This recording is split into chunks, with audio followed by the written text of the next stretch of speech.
And I want to start by asking you about something Mozart said. And he said, the music is not in the notes, but in the silence between. And I'm wondering, what role does silence play in your appreciation of music and in the music you appreciate? Wow. You know, very interesting opening statement because that's a big thing of mine. I mean, you can't even begin to appreciate the notes or digest them properly without the silence.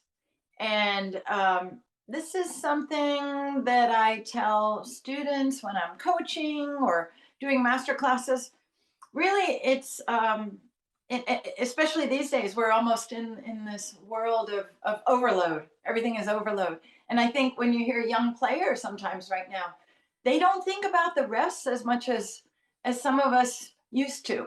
And it's something that I find important to pass on. For instance, in a cadenza, which is supposed to sound improvised in the first place, how can you ignore rest in a cadenza when you're trying to be someone who's having a new thought in the moment? So that's got to take a nanosecond.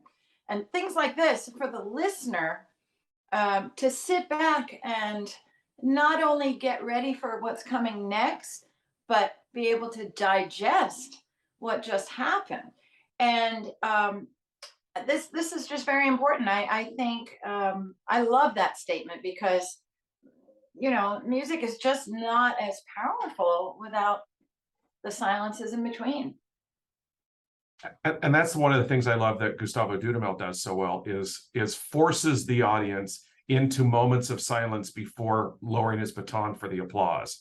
I think it's so important to be able to let the experience wash over you. Absolutely, absolutely. Yes, he does believe very strongly in that, and some people still continue to let us down. But I think, for the most part, I think people realize what he's trying to do. I'd say, and I think those percentage numbers are going up the longer he's with us. I think people are getting used to it and appreciating it as they should. Right. I mean, you don't need to do that with pictures at an exhibition. That you can just go straight into the applause. For sure. But Mozart's another composer altogether. And I looked at the complete soundtrack for Amadeus, and I don't know if this is fully reflective of what will be performed, but it shows the third movement of the concerto for two pianos, the third movement of the piano concerto in E flat, and the first and third movements of the piano concerto in D minor. Does that accurately reflect what you'll be performing? Honestly, like any soundtrack, it does not reflect completely. Yes, there are parts of all of those things in the movie, but the emphasis is on the word parts. The biggest chunk would be in the middle movement of the big D minor. That is the majority of the end credits of the film, ironically. But still, almost the entire development is cut out of it. Things that one has to do when they're creating this cinematic experience. But everything that you listed is represented in one way or another in the film. Yes. Right. So as a musician, if you don't get to develop it the way you would if you were actually playing the piece in its totality, what are the challenges in being able to just jump into a section without what precedes it, or necessarily following it, with something that is not its natural, piece that continues? Yeah, that's a great question because as I was preparing for this, and I'm continuing to prepare next few days, I suddenly started realizing that the experience of preparing to jump in like that and play these little snippets, it was exactly like preparing for my orchestral audition for the LA Phil. It's a strange kind of energy that's different from what we're used to, particularly as pianists, because we're kind of presenting often these big works where it's only us and we are in complete control of the structure of what happens and everything else about it, the pacing. So to suddenly have these constrictions takes a different kind of mental discipline. And as I've studied it, it's funny. All of a sudden, I think, oh my gosh, that really feels like when I was practicing for the audition. That bit in Petrushka where you sit there and you sit there and then you play. And also, funnily enough, playing in an orchestra can be quite a bit like that too. There's a lot of energy going on around you, and you're not a part of it, and suddenly you're a giant part of it. So I kind of get into my sort of orchestral keyboard playing kind of brain to get used to what I have to do for this film. Does that mean you have a love-hate relationship with music editors in film? Not necessarily. I wouldn't say it so strongly, but yes, mostly love. But we do what we have to do. This is a great film, and with arguably one of the greatest soundtracks ever. I mean, it's Mozart after all, so it's a great joy to be playing all this great music. No doubt. Now, in looking at whose recordings were used in the film, it was Christian Zacharias, it was Ivan Moravec, Yeah. and there were two women who did the concerto for two pianos. Yes. I don't want to butcher their names. But when you're doing something like this, where you're playing to a film, there's a certain pace at which those performances went. So I'm wondering how much you have to match that to stay in sync with the film. You have to match it a lot with great precision in some places, because in this film, quite a few times the video will cut to Mozart's hands at a forte piano, and there's a part in the E flat concerto last movement where it's a little funny what we have to do with the time leading up to the recap. And it probably just has to do with how they edited the movie for cinematic reasons. That's beyond my scope of knowledge, but I have to kind of fool around with it in a way rhythmically a bit that I absolutely would not if I was playing the piece for real. And yet when it comes to the recap, there are Mozart's hands on the screen. So it's got to be dialed in exactly there. And this is one of the things that our conductor, Sarah Hicks, and I were just discussing on the phone, moments like that and how to handle it. I assume that restricts the freedom that you have as an artist to express yourself through the music too. You sort of have to be almost robotic then, don't you? It certainly does restrict it. You can get away from being robotic by if you know how everything lies so well that you can kind of bend around it, which is the point that I'm getting at right now. And I think the last thing I want to do is sound robotic. So I'm trying everything I can to see how I can solve that problem. Right. Now, you recorded, if I remember correctly, Mozart's Piano Sonata Number 12 on your album in 2011, Barefoot. So I'm wondering, as you progress through your career, how your relationship with Mozart has evolved. Wow. My relationship with almost every composer I can think of evolves through time. So much of life experience affects playing, other influences, further study of the score. I even think that I would play that Mozart sonata differently today than I did 11, 12 years ago, whatever that was. It's just part of being an artist, being a musician, and going through life and being an eternal student, which is what I believe, never stop learning. So I think everything I do changes through the years. And truth be told, if you recorded it a day later, you might have played it differently too. Maybe, but not as much as years down the line, I think. Of course. Now, you've performed already West Side Story, Back to the Future so far this season. What are the unique challenges that this type of performance puts, not just on you, but on the whole orchestra? And are there aspects of it you just don't enjoy? For the most part, I think we all have a lot of fun with this. It's a combination sometimes of playing just on the conductor's beat and a click track in the ear, depending on who's on the podium and their comfort level with doing it sort of freehand. That's what decides how we actually go about doing it. When David Newman is up there, we do quite a bit of it without click track because he's been doing this for so long and his knowledge is so vast and experience unparalleled with doing this particular thing. So that's always really fun. Sarah Hicks also, she has been doing this for a long time, and we were just discussing the ideas on a click track and what was going to be free. And there are some moments in there in Amadeus that absolutely have to have a click track, but I think a lot of it we're doing free, and she's done it before. And sorry, I digressed and forgot your original question there. Well, just what are the unique challenges, and if there are aspects of it that you don't enjoy? Yeah, I'd say probably the click track, the necessity of it at times is probably the least favorite for most people I know in the orchestra.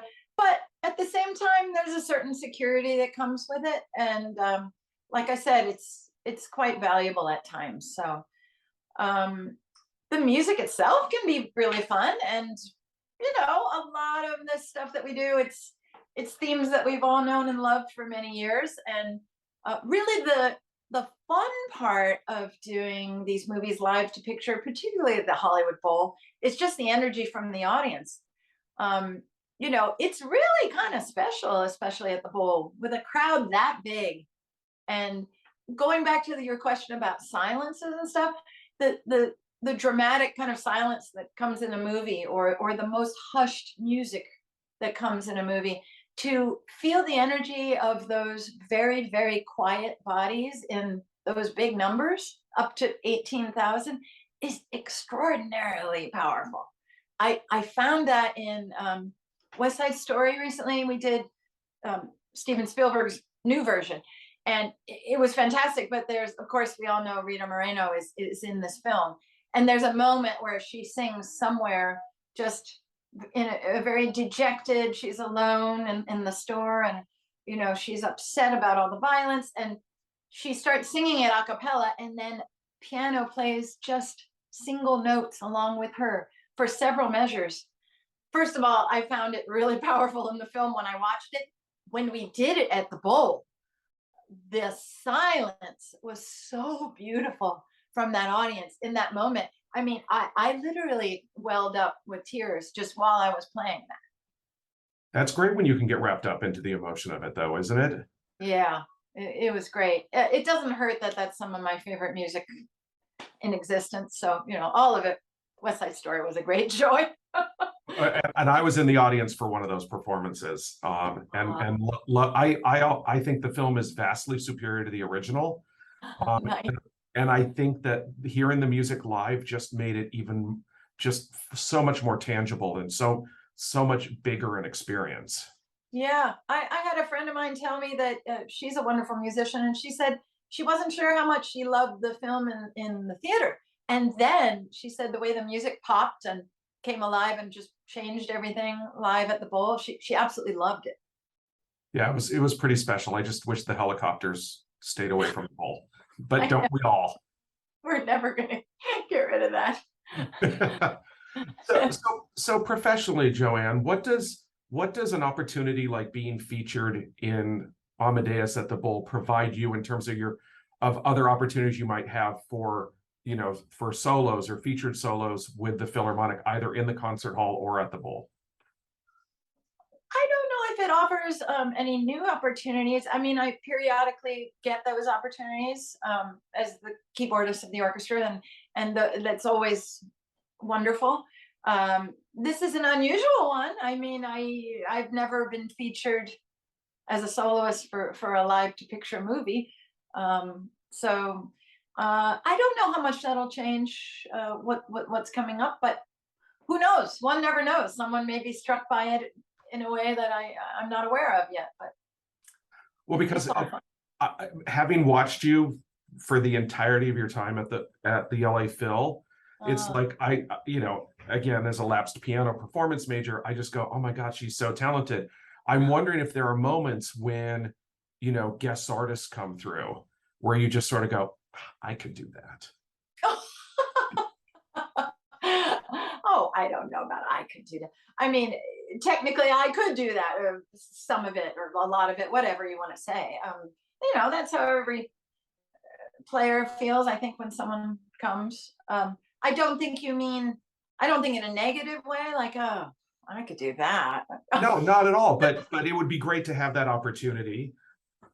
Oh, sure. Well, you know what? I love what I do, and it's a very specific thing that I do. And sometimes I have soloists say, "Hey, that must be kind of fun to do." Blah blah blah.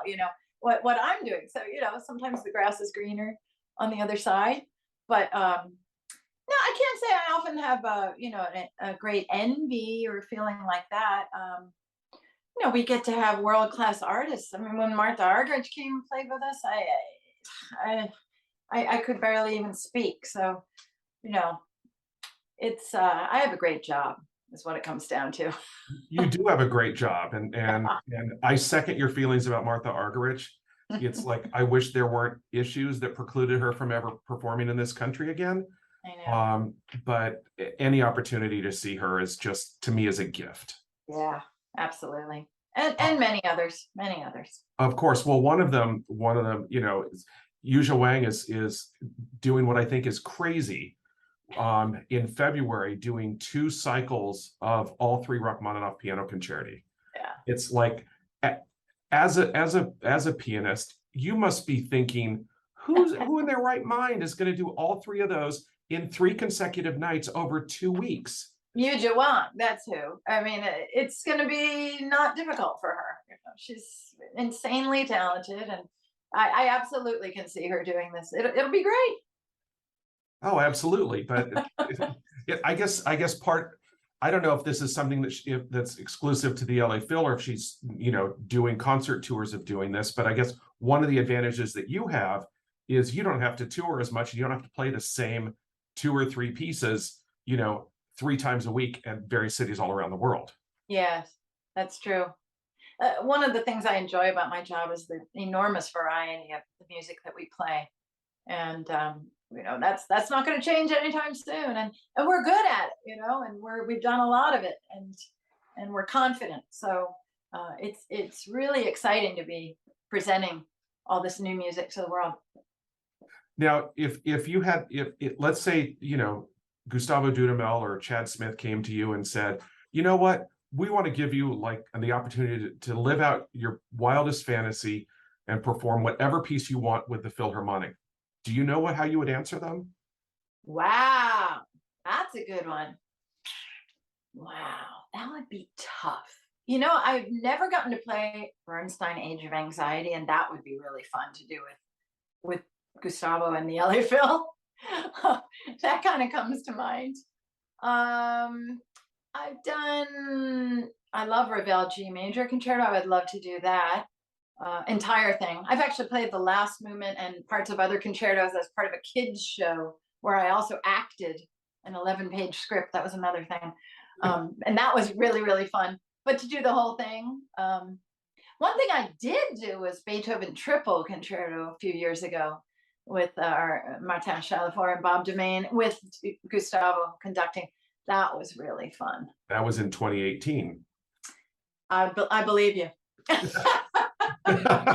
I used to say, I'm not going to be that person. They say, oh, I loved what you did last week. And you go, yeah, can you remind me? Well, yeah, because with a full season, you're already on to whatever's next at that point anyway. It moves at an incredible pace. Yes. Right. We talked about Martha Argerich. We've talked about Yuzha Wang. Artists like that are held up as examples for young music students to look at and say, hey, if you practice hard enough, you could do that.